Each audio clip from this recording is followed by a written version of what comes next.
Psychology of Love. Kung minamahal mo ang isang tao dahil sa kanyang itsura, ito ay obsession. Kung minamahal mo ang isang tao dahil sa kanyang kabaitan, ito ay paghanga. Kung minamahal mo ang isang tao dahil sa kanyang pera, ito ay interes. Kung minamahal mo ang isang tao dahil mahal ka rin niya, ito ay empathy. Kung minamahal mo ang isang tao kahit mayroon siyang mga kapintasan, ito ay tunay na pagtanggap. Kung minamahal mo ang isang tao sa hirap at ginhawa, ito ay tunay na pangako.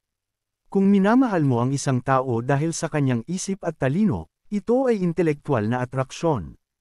Kung minamahal mo ang isang tao ng sobra kahit magkalayo kayo, ito ay emosyonal na koneksyon. Kung minamahal mo ang isang tao at inuuna mo ang kanyang kaligayahan kaysa sa iyo, ito ay kabab ang loob.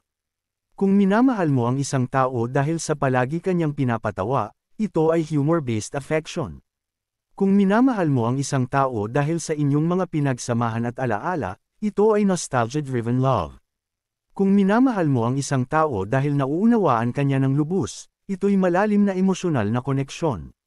Kung minamahal mo ang isang tao ng walang kondisyon, kahit mayroon siyang mga kapintasan, ito ay pure unconditional love.